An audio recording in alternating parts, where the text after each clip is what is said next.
ఈ రాష్ట్రానికి సంబంధించినటువంటి ప్రజలు, తెలుగుదేశం పార్టీ, వివిధ పార్టీల నాయకులు, ఆ రోజు ఉన్నటువంటి పవన్ కళ్యాణ్ గారు కావచ్చు, ప్రతి ఒక్కరూ రోడ్డెక్కి నినదించి ఈరోజు పనిచేస్తే మళ్ళీ ఈరోజు అమరావతి ఒక ఊపిరిని నింపుకుని ముందుకు సాగేటువంటి పరిస్థితులు కనపడతా ఉన్నాయి అధ్యక్ష.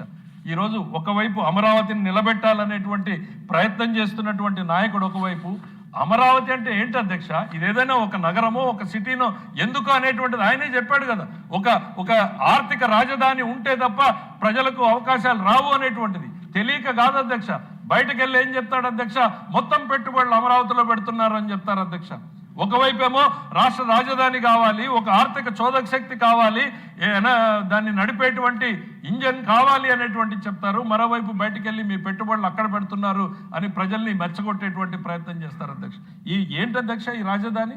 రాజధాని అంటే మనం కూర్చునేటువంటి 4 చట్టసభలు, లేకపోతే 4 సెక్రటరియట్ల అధ్యక్ష. ఎంత అవహేళనగా ఆయన మాట్లాడతాడు. 500 ఎకరాల్లో యూనివర్సిటీలో పెట్టుకోండి. రాష్ట్ర రాజధాని అని అంటే ఆయన చెప్పినట్టుగానే అధ్యక్ష. ముఖ్యమంత్రిగా చంద్రబాబు నాయుడు గారు 99లో చెప్పారు అధ్యక్ష, గ్రోత్ ఇంజన్ ఉంటేనే వస్తుంది అన్నారు. హైదరాబాద్ని డెవలప్ చేసిన రోజు ఆయన చెప్తే ఆయన మీద నవ్వారు అధ్యక్ష. ఇవాళ నేను సగర్వంగా చెప్పగలుగుతున్నాను అధ్యక్ష, హైదరాబాద్ చరిత్రను చూస్తే చంద్రబాబు ముందు, చంద్రబాబు తర్వాత అని చెప్పాల్సినటువంటి పరిస్థితులు ఉన్నాయి అధ్యక్ష. దట్ ఈస్ ద డిఫరెన్స్ అనేటువంటిది నేను చెప్తున్నా అధ్యక్ష.